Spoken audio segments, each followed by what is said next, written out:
در روزهای سخت کرونایی اینجا در بیمارستان امام علی علیه السلام چابهار، تنها بیمارستان جنوب بلوچستان که جمعیت 700,000 نفری از جاسک تا راسک را پوشش میدهد، با هم سری میزنیم به این بیمارستان. ابتدا به اورژانس بیمارستان امام علی چابهار میریم، جایی که پذیرش اولیه بیماران کرونایی در همین بخش انجام میشه.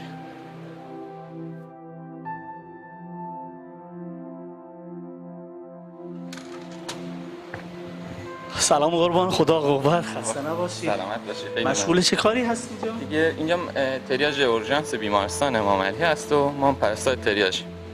بعد چیکار می‌کنید؟ منظور از تریاج دسته‌بندی مریضاست، جداسازی حالا مریضایی که خصوصا تو این دوره که بحران کرونا است، ما مریضایی که مشکوک به کرونا هستن جدا می‌کنیم، به سمت حالا اتاق ایزوله‌مون می‌فرستیم. اون کارهایی که لازم باشه، انجام CT باشه، آزمایشاتشون باشه، انجام میدیم تا حالا انشالله که حالا رد بشه یا اینکه تایید بشه کروناش.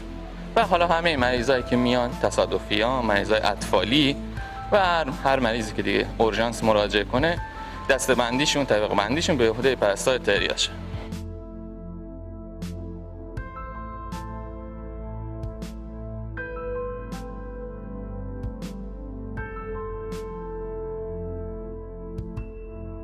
اینجا مرکز CT اسکن بیمارستان امام علی چابهار. بعد از تشخیص پزشک بیماران تو این بخش میاند و CT اسکن میشن. خانم خسته نباشید و خدا قوت. مشغول چی کاری هستید؟ ما الان داریم CT اسکن. بله. معمولا کرونایی، بیشتر کرونایی ان دیگه.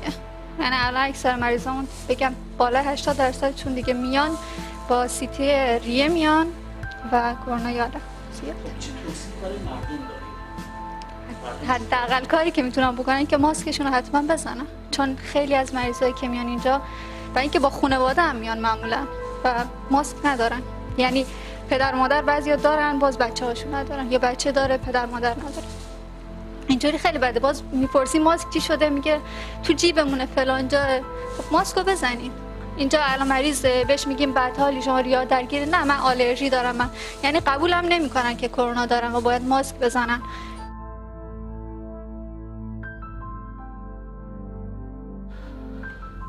خب اینجا هم بخش ایزوله تنفسی بیمارستان امام علی چابهاره. بریم داخل ببینیم که وضعیت این بخش چطور هستش.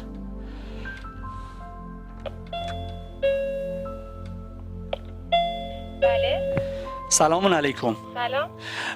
کریم دادی هستم، خبرنگارم. اومدم یک گزارشی از داخل وضعیت بخش ایزوله تنفسی بگیرم.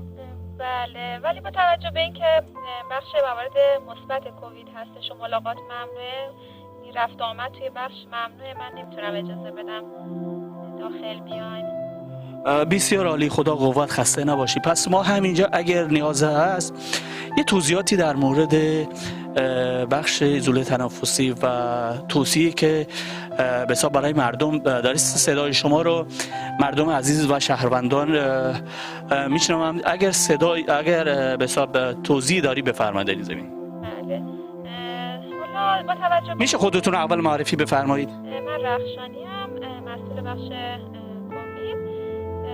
با توجه به اینکه توی این ماهای گذشته آمار بالاتر رفته، بیشتر موارد حالا انگلیسی هم هستن و اینکه میطلبه که بیشتر رعایت بشه پروتکل ها، اینکه ماسک بزنن، فاصله اجتماعی رو رعایت کنن، توصیه‌ای که بارها از تلویزیون تکرار شده، اینکه توی تجمعات کمتر حضور پیدا کنن، دور همی کمتر باشه و تمام مواردی که حالا بارها گفته شده رو بیشتر رعایت کنن به خاطر سلامت خودشون و خانواده‌شون. الان وضعیت خود بخش ایزوله تنفسی بیمارستان امام علی چابهار چطوره؟ آمار نسبت به ماهای قبل بالاتر رفته، موارد بستری بیشتر شده و خب این نشون میده که باید بیشتر این پروتکل‌ها رعایت بشه.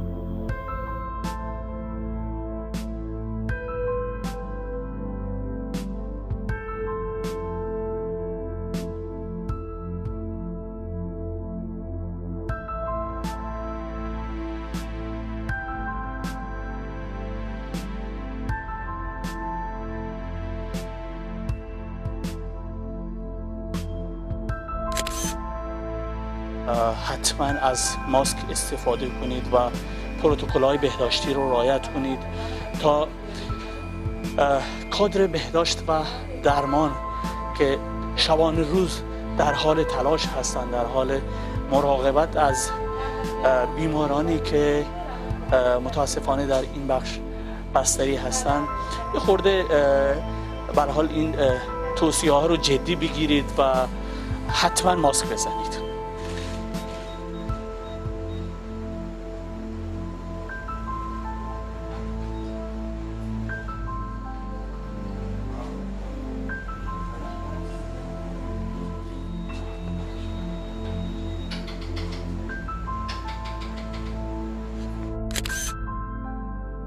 دکتر طیاری هستم، متخصص پاتولوژی و مسئول بخش اینجا. جا داره که از زحماتشون تو این 2 سالی که درگیر با بیماری‌های مختلف و کرونا بودیم واقعا قدردانی کنم خودم و میبینم که بچه‌ها زحمت میکشن و چقدر خوب از پس این مشکل بر اومدن و نذاشتن که این شهرستان با هیچ کمبودی در واقع مواجه بشه. حتی در اوج کرونا هم بچه‌ها بهترین خدمات رو به بیماران بستری اینجا ارائه دادن و واقعا جای قدردانی و تشکر داره. سلام علیکم، خدا قوت، خسته نباشید. ممنون، مرسی. سلام. روز علوم آزمایشگاهی رو هم به شما تبریک هستم. خیلی ممنون. بفرمایید که مشغول چه کاری هستید اینجا؟ من بخش هماتولوژی ام و نمونه های CBC خونی که میاد به دستگاه میزنم، گروه خون و حالا لام داشته باشه لام هم میکشیم، تهیه میکنیم. بعد با توجه به جمعیتی که در حوزه شهرستان چابهار و در تحت پوشش بیمارستان امام علی چابهار هستش، شرایط کاریتون چطوره؟ تعداد مریضایی که زیاد بستری و سرپایی دیگه، شیفتامون هم در گردش، هم صبح هم شب هم عصر دیگه، بستگی به مریضایی که داره ما هم اینجا نمونه داریم. بذار تو روز علوم آزمایشگاهی اینو از خودتون، از زبان خودتون میخوام بشنویم، واقعا از شیفت بندیتون راضی هستی؟ خوبه، آره.